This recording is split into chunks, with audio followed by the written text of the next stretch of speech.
ஐயா வணக்கங்கய்யா. மணி சார் வணக்கம். வணக்கம். எப்படி இருக்கீங்க? நலமா இருக்கேன். இந்த 2026 புத்தாண்டு எப்படி இருக்கு? உலக ரீதியா எப்படி இருக்கு? கோச்சாரமா எப்படி கிரகங்கள் அமைஞ்சிருக்கு அப்படிங்கிறத பத்தி சொல்லுங்க. கண்டிப்பா சொல்லிடலாம். இனிய புத்தாண்டு நல்வாழ்த்துக்கள். 2026 உங்கள் அனைவருக்கும் மிகச்சிறந்த பொற்காலமாக மன நிம்மதியும் இறைபலமும் உங்களுக்கு கூடி நீங்கள் உங்கள் குடும்பத்தோடு ஆயுள் ஆரோக்கியத்தோடு வாழ எல்லாம் வல்ல பரம்பொருளை இந்த நேரத்திலே தியானிக்கிறேன். எல்லாருமே எப்போ நியூ இயர் வரும், நியூ இயர் வந்தா நமக்கு இந்த வருடமாவது நம்ம லைஃப்ல ஒரு முன்னேற்றம், வளர்ச்சி, வெற்றி இதெல்லாம் கிடைச்சிடாதா? நம்ம இந்த வருஷம் வீடு கட்டிட மாட்டோமா? நமக்கு இந்த வருஷம் ஒரு குழந்தை கிடைச்சிடாதா? நமக்கு இந்த வருஷம் ஒரு கல்யாணம், நமக்கு ரொம்ப நாள் வெயிட்டிங்கில் இருக்கிற கல்யாணம் நடந்துடாதா? ஒரு இடம் வாங்க மாட்டோமா? ஒரு வேலை கிடைக்காதா? படிப்புக்காக வெளியூர் வெளிநாடு போக மாட்டோமா? ஆரோக்கியம் மீட்டெடுக்க மாட்டோமா? இப்படி பல விதத்திலையும் அவர்களுக்கு கேள்வி இருக்கும். இந்த நியூ இயரை கொஞ்சம் எதிர்பார்த்து மக்கள் காத்துக்கிட்டு இருப்பாங்க. அப்படி 2026 வருது. 2026 கரெக்டா பாருங்க, வியாழக்கிழமை அன்னைக்கு புத்தாண்டு பிறக்குது. குருவினுடைய நாளில் புத்தாண்டு பிறக்குது. சந்திரனுடைய நட்சத்திரத்துல புத்தாண்டு பிறக்குது, ரோகிணி. அப்போ 2026ங்கிறது பாத்தீங்கன்னா சூரியனுடைய ஆதிக்கம், 1ஆம் எண். பிறக்கிற நாள் குருவோட ஆதிக்கம், பிறக்கிற நட்சத்திரம் சந்திரனோட ஆதிக்கம். அப்ப இங்க ராஜ கிரகங்கள் என்று வர்ணிக்கக்கூடிய சூரியன், குரு, சந்திரன், இப்படி 3 கிரகங்களுடைய ஆளுமையில தான் அந்த புது வருடமே ஆரம்பிக்க போகுது. அப்ப சூரியன் அப்படின்னாலே என்னன்னா அரசாங்கம், அரசியல், ஆன்மீகம், உயர்கல்வி, மருத்துவம், மருந்து, குழந்தைகள், இதெல்லாம் சூரியன் 5ஆம் இட காலச்சக்கரத்துக்கு. குரு அப்படிங்கிறது பெரும் பணம், வெளிநாடு, வெளி மாநிலம், வெளியூர், இதுல எல்லாம் நம்ம எந்த அளவுக்கு ஜெயிக்க போறோம், இது சார்ந்து நம்ம எந்த அளவுக்கு வின் பண்ண போறோம் அப்படிங்கிறத குறிக்கும். சந்திரன் அப்படிங்கிறது இடமாற்றம், தாய்மை, வீடு, வாகனம், சொத்து, சுகம். 4ஆம் இடம் இல்லையா காலச்சக்கரத்துக்கு, சந்திரனோட வீடு. இதையெல்லாம் குறிக்கக்கூடிய ஒரு வாய்ப்பா இருக்கு. அப்ப இந்த 3ஓட கலவையில தான் இந்த வருடம் நகரப்போகுது. அப்ப சூரியன் அப்படின்னாலே அரசியல்.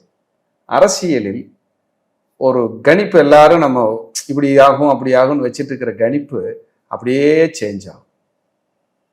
நம்ம ஒண்ணு நினைச்சா இது ஒண்ணு நடந்துருச்சேங்கிற மாதிரி. ஏன்னா சந்திரன்னா மாற்றம், சூரியன்னா அரசியல், அரசாங்கம், குரு அப்படிங்கிறது உங்களுக்கு பெரும் பணம். அப்போ இந்த கலவைகளை தானே ஆரம்பிக்குது. அப்ப இந்த வருடம் தான் எலெக்ஷன் வரப்போகுது. நம்ம எலெக்ஷனுக்குள்ள போக வேண்டாம், நம்ம கருத்து பொதுவா தான். ஏன்னா நம்ம எல்லாருமே நம்ம கிட்ட பார்ப்பாங்க. கண்டிப்பா கண்டிப்பா. இவங்க தான் இல்லை, நம்ம எல்லாம் பொது மனிதர்களாக தான் நம்ம எல்லாம் இருக்க முடியும், பேச முடியும். இல்லை, அதான உண்மை. அப்ப இந்த வருடம் அரசியல் ஒரு சேஞ்ச் அப்படிங்கிறதோட நம்ம அந்த சப்ஜெக்டை நிறுத்திக்குவோம். சேஞ்சுனா அதாவது எதிர்பார்ப்புகளில் ஒரு மாற்றம். என்ன மாற்றம் அப்படிங்கிறது அந்தந்த காலச்சூழல் முடிவு செய்யும். எதிர்பார்ப்புகளில் ஒரு மாற்றம் அப்படிங்கிறதுல மாற்றுக்கிறதுக்கு இடமே இல்லை. நம்ம ஒன்று நினைச்சிட்டு இருப்போம், நம்ம ஒரு கணிச்சு வச்சிருப்போம், அது அப்படியே ஒரு சேஞ்ச் நடத்தி ஒரு மாதிரியா ஒரு விஷயத்தை செய்யும். ஏன்னா சூரியன் என்பது அரசியலை சொல்லியிருக்கிறோம், சந்திரன் என்பது மாற்றத்தை சொல்லியிருக்கிறோம், குரு என்பது பெரிய பணம், பொருளாதாரம், வெளியூர், வெளிநாடுகள். இப்ப பாருங்க, நம்ம இந்திய தேசம் சார்ந்து வெளிநாடுகள்ல நமக்கு இனிமேல் நிறைய சப்போர்ட் பண்ண போகுது. நம்ம நாட்டுக்கு ரொம்ப நட்பு உறவுகளை அதிகப்படுத்தி ஒரு பெரிய ஒரு அற்புதத்தை அவங்க செய்ய போறாங்க. இதுல எந்த மாற்றமும் இல்லை. இப்ப நம்ம தாய் திருநாடு இந்தியாவுக்காக நிறைய பேர் முன் நட்பு நாடா, தோழமை நாடா, எங்களுக்கு இவங்க இருக்காங்கங்கிற சப்போர்ட், ஆதரவுக்கிற நமக்கு எப்பவும் கிடைக்கிறதுக்கு அதிகரிக்கக்கூடிய ஆற்றலை இந்த வருடம் நம்ம பார்க்க முடியும். அதே மாதிரி இந்த வருடமும் சூரியனுடைய ஆதிக்கம், குருவோட ஆதிக்கம்னா நிறைய திருக்கோயில்கள், திருப்பணிகள், கும்பாபிஷேகம், கோயில் சார்ந்த விஷயங்கள். இனிமேல் பாருங்களேன், நிறைய குறிப்பிட்ட முக்கியமான சிவாலயங்கள், அம்மனுடைய ஸ்தலங்கள், குருங்கிறனால நிறைய ஜீவசமாதி வழிபாடு பயணங்கள் எல்லாம் அதிகரிக்கும் இந்த வருடம். நிறைய இதுக்கு மக்கள் பயணப்படுவாங்க. போய் நம்மளுடைய கர்மாவை தீர்த்துக்கணும், சரி பண்ணிக்கணும், ஜெயிக்கணுங்கிற எண்ணத்தை கொடுக்கும். தங்கம், குரு தான் கோல்டு, சந்திரன் தான் மாற்றம், சூரியன்கிறது வந்து உயர்வு. அப்போ தங்க விலையும் கண்டிப்பாக உயரப்போகுது. அப்படிங்கிறதுல ஏற்கனவே உயர்வு தான். இப்போ பேசிட்டு இருக்கிற நேரத்தில் உங்களுக்கு கிட்டத்தட்ட 1 பவுன் 1 சவரன்னு சொல்லக்கூடிய தங்கம் நியர்பை 95,000 இருக்கு. இது அப்படியே அடுத்தடுத்து மூவ் ஆகி லட்சங்களுக்கு மேலே போறதுக்கு வாய்ப்பு இருக்கு. ஏன்னா குரு உச்சம் வேற அடைய போறாரு. அதுல மாற்றங்கள் வந்து அடுத்தடுத்த கட்டத்துக்கு மூவ் ஆகிறதுக்கு சான்சஸ் நிறைய இருக்கு. இந்த 3ஓட கலவையில தான் இந்த வருடம் நகரப்போகுது. அதே போல கல்வியில் மாற்றம், கல்வியில் ஒரு புரட்சி, புதிய புதிய கோர்ஸ் இன்ட்ரடியூஸ் ஆகிறது. சந்திரன் அப்படிங்கிறது வந்து பாத்தீங்கன்னா மக்களுடைய மனது, மீடியாவே சந்திரன் தான். அப்புறம் இந்த ஏஐன்னு இப்போ வந்திருக்குல்ல, அது மாதிரி புதிய புதிய விஷயங்கள் இந்த வாட்ஸ்அப்ல, யூடியூப்ல, இன்ஸ்டாகிராம்ல புதுசாக வந்து எப்படி வாட்ஸ்அப்னு ஒன்று வந்துச்சோ, யூடியூப் இன்ஸ்டாகிராம்னு வந்துச்சோ, அது மாதிரி புதுசாக ஒரு புரட்சி கூட உருவாகும். ஏதாவது ஒரு புதிய ஒரு விஷயத்தை உருவாக்கி இதெல்லாம் இனிமேல் நம்ம மக்கள் பயன்படுத்த போறாங்க அப்படிங்கிறது கூட இந்த வருடங்களில் உருவாக்குறதுக்கு வாய்ப்பு. சரி. அப்புறம் சந்திரன் அப்படிங்கிறது வந்து பார்த்தீங்கன்னா நீர்நிலைகள். அப்போ அந்த புனித நதி நீராடுறதுக்கான கூட்டங்கள் அலைமோதும். புனித நதியில நீராடி நம்மளுடைய கர்மாக்களை தீர்த்து சுகமா வாழலாங்கிற விஷயங்களை எல்லாம் அதிகரிக்கும். அதே போல சந்திரன்கிறது காலச்சக்கரத்துக்கு 4ஆம் இடமா ரியல் எஸ்டேட் புதுப்பிக்கும். ரியல் எஸ்டேட் சட்டங்கள், புதிய நடைமுறைகள், பட்டா பத்திரங்கள் தொடர்பான புதிய சட்டங்கள் வகுக்கிறது, இந்த மாதிரி தான் இனிமேல் நீங்க மூவ் பண்ண முடியும்னு சொல்றதெல்லாம் இந்த வருடம் உருவாகும். இந்த வருடம் உருவாகும். குழந்தைகளுக்காக தனி பாதுகாப்பு, பெண் குழந்தைகளுக்கான பாதுகாப்பு. இப்ப போக்சோன்னு ஒரு சட்டம் வந்து சிறப்பா வழி நடத்திக்கிட்டு இருக்கு இல்லையா? யாராவது இனிமேல் பெண் குழந்தைங்க தொடர்னாலே பயப்படுவாங்க. அந்த மாதிரியான ஒரு அருமையான சட்டம் அது. அதுலேயும் வந்து இன்னும் வேற வேற நடைமுறைகளை கொண்டு வந்து பெண்கள் பாதுகாப்பு அதிகரிக்கப்படும். பெண்களுக்கான பாதுகாப்பு நடைமுறைகள் இப்ப அதிகரிக்கப்படும். நிறைய பேர் பெண்கள் நிறைய பேர் விருது வாங்குவாங்க. ஐஏஎஸ், ஐபிஎஸ், ஏதாவது ஒரு அரசியல்ல அரசாங்கத்துல பெண்களுக்கான முக்கியத்துவங்கள் எல்லாம் கொஞ்சம் ஒரு இம்ப்ரூவ் ஆகிறதுக்கான சான்ஸையும் அது கொடுக்கும். இப்ப அரசாங்கத்தில் இருக்காங்க, யாராவது ஒருத்தங்களுக்கு ஒரு பெரிய பதவியில் இருக்கிறவங்களுக்கு ஒரு பெண்ணை நியமிச்சு அவங்க புகழடைகிறது, அவங்க வெளிச்சத்துக்கு வர்றது, இந்த மாதிரி வர்றதுக்கு சான்சஸ் இருக்கு.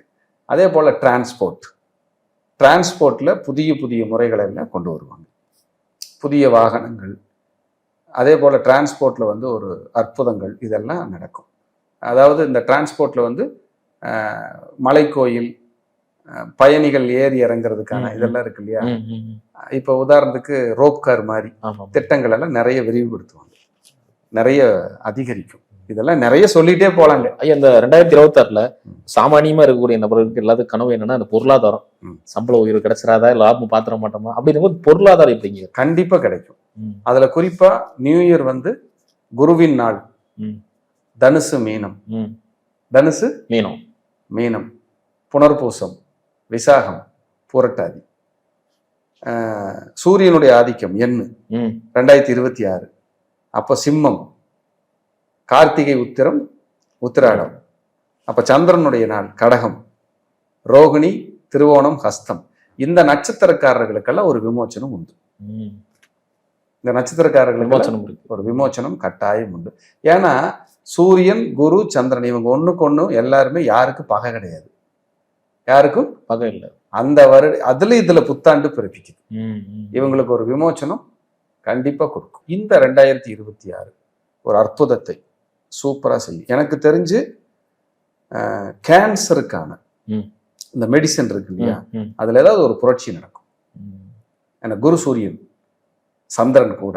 அப்ப ஏதாவது ஒரு மருந்து கண்டுபிடிக்க முடியாத, நடைமுறைப்படுத்த இந்த வியாதிக்கு குணப்படுத்த முடியாத ஒரு இத்தனை நாள் வரைக்கும் எதுவுமே கிடைக்கல, நம்ம பண்ண முடியலைங்கிறதுக்கு 2026ல ஏதாவது ஒரு விஷயம் நடக்கிறதுக்கு அதிக சான்ஸ், சொல்யூஷன் கிடைக்கிறதுக்கு வாய்ப்பு இருக்கு. ஏதாவது தவிர்க்கவே முடியாது, ஐயோ இந்த வியாதி அனுபவிச்சுதான் ஆகணும் அப்படின்னா கேன்சர் மாதிரியான வேற ஏதாவது வியாதிகள் இருந்தால் கூட அதுக்கு மருந்து கிடைச்சு குணமாகறக்கோ அல்லது மருந்துகளுடைய விலையில வந்து குறைச்சு மக்களுக்கு பயன்படும் வகையிலேயே அரசு கண்டிப்பா நடவடிக்கை எடுத்து செய்வாங்க. மத்தியிலையும் சரி மாநிலத்திலும் சரி ஏதாவது ஒரு முயற்சிகள் நடக்கும். குறிப்பா அரசாங்க மருத்துவமனைகள் இம்ப்ரூவ் ஆகும். அரசாங்க மருத்துவமனை. இந்த எய்ம்ஸ் மாதிரியான மருத்துவமனைகள்லாம் இருக்கு இல்லையா, பெரிய பெரிய ம். இதெல்லாம், அதெல்லாம் வந்து டெவலப் ஆகும். சிறப்பு. நம்ம தமிழக அரசு கூட நம்மளுடைய நிறைய இடங்கள்ல அரசு மருத்துவமனைகளை விரிவுபடுத்தி ம். அதை வந்து மல்டி ஸ்பெஷாலிட்டி ஹாஸ்பிட்டல் மாதிரி பிரம்மாண்டப்படுத்தி அடுத்த கட்டத்துக்கு கொண்டு போற நடவடிக்கைகள் இந்த பிரபஞ்சம் நமக்கு கொடுக்கும். சிறப்புங்க. ஏன்னா அப்புறம் அது கூட அவங்களுக்கு நல்ல ஒரு மூவா இருக்கும் மக்களுக்கு. ஏன்னா மருத்துவம் வந்து மக்களுக்கு ரொம்ப கண்டிப்பா, முக்கியம். கண்டிப்பா. அதெல்லாம் இந்த மாதிரி 2026 ஒரு புதுப்பிச்சு அது நடைமுறைக்கு கொண்டு வரக்கான சாத்தியங்களை நிச்சயமா அந்த பிரபஞ்சம் எல்லாருக்கும் சப்போர்ட் பண்ணணும். ஏன்னா யாருமே நோய் இல்லாத வாழ்வு வாழணுங்கிறது தான் என்னுடைய வாழ்த்து. ஐயா, அதே மாதிரி பாத்தீங்கன்னா அக்ரிகல்ச்சர், விவசாயம் எப்படிங்க? 4ஆம் இடம் தான் கால்நடை விவசாயம். குரு சூரியன்லாம் இருக்குது. இந்த தடவை வந்து இந்த பால் சம்பந்தமான இது ம். விவசாயிகளுக்கு மாடு பால் விலையெல்லாம் கொஞ்சம் உயர்ந்து ம். அவங்களுக்கு நன்மை கொஞ்சம் நன்மை நடந்து, ஏன்னா மக்களுக்கு அது ஒரு வகையில சின்ன சுமை வந்தா கூட ம். ஆனா விவசாயிகள் நல்லா இருப்பாங்க. கண்டிப்பா. ஏன்னா அவங்க காலையில 2 மணிக்கு எந்திரிச்சு பால் கறந்து மக்களுக்கு கொண்டு போய் வீடு வீடா விநியோகம் பண்ணி எத்தனை கஷ்டப்படுறாங்க. ஸோ அவங்களுக்கு இது ஒரு விமோச்சன காலமாக இருக்கும். அதே போல விவசாயிகளுக்கு விவசாயம் மழை பெஞ்சு நல்ல செழிப்படையும். ம். ஏன்னா சந்திரன் ம். ரோகிணிங்கிறது சந்திரன். மலைக்கானவரே சந்திரன் தான். குருங்கிறது வந்து செழுமை, சூரியன்கிறது வந்து வளர்ச்சி. அப்ப மழை பெஞ்சு விவசாயமும் இந்த ரியல் எஸ்டேட்டும் விவசாய பூமிகளும் செழிப்பா இருக்கும் சிறப்பு. அப்படிங்கிறது என்னுடைய பொது கருத்தை முன்வைக்கிறேன். இது யாருக்காகவும் யாரையும் சார்ந்து குறிப்பிடுகின்ற எந்த கருத்தும் இல்லைங்கிறத இந்த நேரத்துல பதிவு பண்ணி இது பொதுவான பலனா நம்ம பேசிடுறோம். ஐயா, இப்ப நம்ம ஒவ்வொரு ராசிக்கான பலன்களை வந்து நம்ம பார்த்துடலாம் ஐயா. விருச்சக ராசி 2026 என்ன மாதிரி பலன்கள் வச்சிருக்கு அப்படிங்கிறது சொல்லுங்க ஐயா. கண்டிப்பா பார்த்துருவோம் ஐயா. விருச்சிக ராசி அன்பர்களுக்கு இனிய 2026ஆம் ஆண்டிற்கான ஆங்கில புத்தாண்டு நல்வாழ்த்துக்களை தெரிவித்துக் கொள்கிறேன். விருச்சிகம் எப்பவுமே 12 ராசிகள்ல ஒரு கஷ்டத்தை பத்தி பேசிக்கிட்டே இருக்கிற ஒரு ராசி இருக்குன்னா அது விருச்சிகம் தான். எனக்கு ஏதாவது அது நடந்துராதா இது நடந்துராதா, நீங்க என்ன பயிற்சி வரட்டும், என்ன கிரகநிலைகள் வரட்டும், இவங்களுக்குள்ள ஒரு வேதனை கஷ்டம் நெருக்கடி இருந்துகிட்டே இருக்கும். இதுக்கு என்ன காரணம் அப்படின்னா, இவங்க ராசி 12 ராசிகள்ல காலச்சக்கரத்துக்கு 8வது ராசி, 8ஆம் இடம் தான் விருச்சிகம். அந்த 8ஆம் இடத்துல இவங்க அந்த ராசியா வந்து அதுல இவங்க ஜனனமாயிருக்காங்க. இது வந்து 8ஆம் இடம்ங்கிறது ஒரு போர்க்களம், ஒரு விபரீதம், ஒரு அவமானம், ஒரு நெருக்கடி, ஒரு கஷ்டம் நஷ்டம் சேதாரம் வீண் விரயம், இப்படி சொல்லிக்கிட்டே போற இடம் தான் 8ஆம் இடம். அந்த 8ஆம் இடத்தினுடைய ராசி விருச்சிகம், அதுல இவங்க ஜனனம். இது இவங்களை போட்டுட்டு ஒரு உழுக்கு உலுக்கிட்டே தான் இருக்கும். அப்படிப்பட்ட விருச்சிக ராசிக்கு பாக்யாதிபதி உச்சம் பெறும்போது இந்த வருடம் பிறக்கிறது. பாக்யாதிபதி உச்சம் பெறும்போது பாதகாதிபதியும் அவரே. ம். அப்ப பாக்கியமும் பாதகமும் ஒரு சேர இணைந்தே நடைபெறும்ங்கிறதுல மாற்று கருத்துக்கு இடமே இல்லை. உச்ச சந்திரன் பார்க்கிறார். நிறைய பேர்த்துக்கு வெளியூர் வெளிநாடு வெளிமாநிலம் இந்த ஊர் நகரங்களுக்கு பயணிக்கிறவங்களுக்கெல்லாம் ஒரு விமோச்சனம், ஒரு வெற்றி. அரசியல் அரசாங்க வேலைகள் அரசியலில் இருப்பவர்கள் விருச்சிக ராசியில் பிறந்தவர்களுக்கு ஒரு வளர்ச்சி, ஒரு முன்னேற்றம். 2026ஆம் ஆண்டு இவங்களுடைய சொல் பேச்சுகளை கேட்கின்ற ஆண்டாக இருக்கும். இவங்களுடைய திட்டங்கள் நிறைவேறுகின்ற ஆண்டாக இருக்கும். இவங்களுக்கு ஒரு விமோச்சனம் கிடைக்கின்ற ஆண்டாக இருக்கும். நல்லா இருக்கும். இந்த அரசு தேர்வு எழுதுறாங்கல்ல, அவங்களுக்கெல்லாம் அரசு சம்பளம் வாங்குற ஆண்டா இருக்கும். மருத்துவம் படிக்கிறாங்கல்ல, மருத்துவ சீட்டு கிடைக்கிற ஆண்டா இருக்கும். முயற்சிகள் பலிதமாகிற ஆண்டா இருக்கும். முயற்சியே அதிர்ஷ்டமாக மாறக்கூடிய ஆண்டாக இருக்கும். மைனஸ்ன்னு பார்த்தா இவங்களோட ஹெல்த், இவங்க தாயாரோட ஹெல்த் ஜாகிரதையா பார்த்துக்கணும். அது போக வீடு இடம் நிலம் வாகனம் சொத்துக்களை இன்வெஸ்ட்மெண்ட் பண்ணும்போது ரொம்ப ஜாகிரதையா இருக்கணும். இல்லைன்னா தேவையில்லாம குழப்பங்களை இவங்க சந்திக்க நேரிடும். கல்யாணம் இல்லாதவங்களுக்கு நல்ல அழகான மனைவி கிடைக்கும். பெண்ணா இருந்தா அழகான கணவர் கிடைப்பார். 2வது குழந்தைங்களுக்கு பிறக்குமான்னு வெயிட் பண்ணிட்டு இருக்கிறவங்களுக்கு பிறக்கும். பிறந்ததுக்கு அப்புறம் வாழ்க்கை வளர்ச்சி முயற்சி முன்னேற்றத்தை நோக்கி பயணிக்கும். புனித யாத்திரைகள், மாலை போட்டு போறது, பிரார்த்தனைகளுக்காக வெளியூர் கோயில்களுக்கு போறது, காசி கயா ஜோதிர்லிங்க வழிபாடு, இதுக்கெல்லாம் நான் போறேன் அப்படின்னா அதெல்லாம் பர்மிட் பண்ணும். இந்த மரண பயம் ஆயுள் கண்டம் நெருக்கடி விபத்து சர்ஜரி, ஹெல்த் இதையெல்லாம் சந்திச்சவங்களுக்கு ஒரு விமோச்சனம் கிடைக்கும், நல்ல ஒரு ரிலீஃப் கிடைக்கும். 8ல் குரு வாலி பட்டமளந்தான் அப்படின்னு ஒரு பழமொழி. இப்ப 8ஆம் இடத்துல போயிட்டு இருக்கிற குருவுனால நிறைய இன்னல்கள், நெருக்கடி, நண்பர்கள் இழப்பு, உறவுகளுக்கிட்ட மதிப்பு கட்டுறது, பொருளாதாரத்துல போராட்டம், வர்ற வருமானத்தில் வட்டி கட்டுறது, இந்த மாதிரியான லைஃப் ஸ்டைல் வாழ்ந்துட்டு இருக்காங்க. இப்ப குரு என்ன பண்றாரு, நேரா 9ஆம் இடத்துக்கு வரப்போறாரு. ஜூன் மாசத்துல இருந்து உச்ச குருவா வர்றாரு. விருச்சிகத்துக்கு ஒரே ஒரு யோகமான ஒருத்தர் இருக்கிறாரு அப்படின்னா அவரு குரு மட்டும்தான், மீதி எல்லாமே ஆவரேஜ் தான். அந்த குரு உச்சம் பெற்று தன் ராசியை பார்க்கிறாரு. அப்போ இவங்களுக்கு இந்த 2026ஆம் ஆண்டில் வெற்றி வெற்றி வெற்றி, வளர்ச்சி வளர்ச்சி வளர்ச்சி, நிச்சயமாக நல்லா இருப்பாங்க, சிறப்பா இருப்பாங்க, அதுல எந்த மாற்றமும் இல்லை. அதே போல கோயில் கட்டிட்டு இருக்கிறவங்க, முன்னாடி நின்று கோயில் திருப்பணி செய்யறவங்களுக்கெல்லாம் இது பொற்காலமான ஒரு ஆண்டு. ரியல் எஸ்டேட் தொழில் இருக்கிறவங்க, பொதுவா பிசினஸ் தொழில் இருக்கிறவங்களுக்கு ஒரு வளர்ச்சி கிடைக்கும், ஒரு முன்னேற்றம் கிடைக்கும். என்னன்னா கொஞ்சம் தொழில் செய்யறவங்க நிறைய கடன் வாங்குற சூழல், வட்டி கட்டுற சூழல் ஏற்படும். அது சமாளிக்கிற மாதிரியான சூழல்ல தான் இருப்பாங்க தொழிலுக்காக. ஆமா, தொழிலுக்காக இது நடக்குங்க. பூர்வீகத்தில் பிரச்சனை, வில்லங்கங்கள், வழக்கு, நெருக்கடி இருக்கிறவங்களுக்கு இது சரியாகிற காலம். குழந்தை பேரை நோக்கி எதிர்பார்த்து காத்து கொண்டிருக்கிறவர்களுக்கு இது நல்ல ஒரு காலம். வழக்கு, வில்லங்கங்கள், நெருக்கடிகள் இருக்கிறவங்களுக்கு ஒரு நல்ல தீர்வு கிடைக்கும், நல்ல ஒரு விமோச்சனம் கிடைக்கும். இது பொதுவாக சொல்லப்படக்கூடிய பலன் என்றாலும் இவங்களுக்கு தசாபுத்தின்னு ஒண்ணு நடக்க இல்லையா விருச்சிக ராசிக்காரங்களுக்கு, அதன் அடிப்படையில தான் நன்மை தீமைகள் அதிகமா கம்மியா நம்ம பார்க்க முடியும். இது பொதுவாக தான் நம்ம பேச முடியும். அப்போ விருச்சிக ராசிக்காரங்களுக்கு என்ன தசை, என்ன புத்தி, எப்படி நடக்குதுன்னு பார்த்துட்டு முடிவெடுத்துக்கிறது நல்லது. அதை விட இந்த கோச்சாரத்துல வர்ற கிரகங்கள், சனியோ, ராகுவோ, கேதுவோ, குருவோ, அந்த இவங்கெல்லாம் வருட கிரகங்கள், இவங்கெல்லாம் தனக்கு பிடிக்காதவங்க மேல எதுவும் பயணம் பண்ணிட்டாங்கன்னு வைங்க, கோச்சார கிரகங்கள், அது நெருக்கடின்னு அதிகரிச்சிடும். அப்ப அந்த நெருக்கடி பிளஸ் தசாபுத்தி நெருக்கடிகள் இல்லாம, தசாபுத்தியும் சூப்பர், கோச்சாரமும் பரவாயில்லை அப்படின்னா இந்த 2026 12 ராசிகள்ல விருச்சிகத்துக்கு தான் விபரீத ராஜயோகம், சிறப்பு வெற்றியோட இவங்க பயணிப்பாங்க. வார்த்தைகள்ல கவனம், உணவு பழக்க வழக்கத்துல கவனம், சொத்துக்கள் வாங்கும் போது கொஞ்சம் ஜாக்கிரதை, பேசுற பேச்சினால உறவுகள் எல்லாம் கெடுறது, நெருக்கடி ஆகிறது, இதெல்லாம் இருக்கும். இப்ப இதுக்கெல்லாம் இவங்களுக்கு ஞானம் பிறக்கும். இனி நம்ம ஒழுக்கமா இருக்கலாம், அமைதியா இருக்கலாம், நம்ம உண்டு நம்ம வேலை உண்டுன்னு இருக்கலாம், அதுதான் நமக்கு சேஃப், நமக்கு சேஃப்டி அப்படிங்கிற மாதிரி டிராவல் பண்ணக்கூடிய ஆண்டா 2026 இவங்களுக்கு இருக்கும்.